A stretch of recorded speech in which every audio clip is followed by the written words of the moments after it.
കേരള ശാസ്ത്ര സാഹിത്യ പരിഷത്തിന്റെ നേതൃത്വത്തിൽ അന്താരാഷ്ട്ര വനിതാ ദിനാചരണം നടത്തി. കേരള ശാസ്ത്ര സാഹിത്യ പരിഷത്ത് കൊടുങ്ങല്ലൂർ മേഖലയുടെ ആഭിമുഖ്യത്തിൽ സംഘടിപ്പിച്ച വനിതാ ദിനാചരണ ചടങ്ങിൽ മേഖലാ പ്രസിഡന്റ് എം.ആർ. സുനിൽ ദത്ത് അധ്യക്ഷത വഹിച്ചു.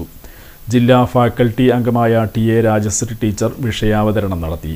മേഖലാ സെക്രട്ടറി ശശികല സ്വാഗതം ആശംസിച്ചു. ജില്ലാ കമ്മിറ്റി അംഗങ്ങളായ A B. Muhammad Sagir, P P. Janakan, C B. Sudha teacher, V. Manoj, K R. Unnikuttan, N V. Unni, N C. Manilal എന്നിവർ സംസാരിച്ചു. ഫൗസിയ ഷാജഹാൻ ചടങ്ങിൽ നന്ദി പറഞ്ഞു.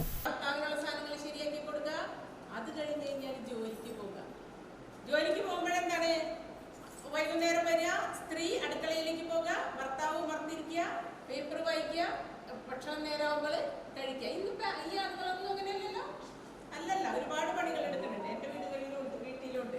കാരണം വെച്ചിട്ടുണ്ടെങ്കിൽ നമ്മൾ കുറച്ചും കൂടി നമ്മൾ ഉയർന്നു.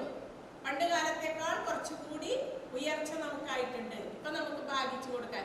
ഇപ്പൊ പെൺപിള്ളേർ കല്യാണം കഴിക്കുന്ന പെൺപിള്ളേർ എന്താണെന്ന് ചോദിക്കുക, അടുക്കള പണി അറിയുന്ന ഭർത്താവാണോ, ചെക്കൻ എന്തെങ്കിലും അടുക്കള പണി അറിയോ എന്നാണ് ചോദിക്കുന്നത്. കാരണം വെച്ചാൽ എന്താണ്, കല്യാണം കഴിച്ചു കഴിഞ്ഞ് ഞാൻ തന്നെ പണിയെടുക്കുന്നു വിചാരിക്കേണ്ട.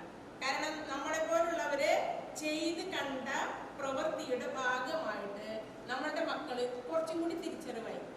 അവരെന്താ പറയുന്നത്, പണിയെടുക്കാൻ അറിയുന്ന ഭർത്താവിന് മതി, അച്ഛനെ പോലെയുള്ള ആള് വേണ്ട.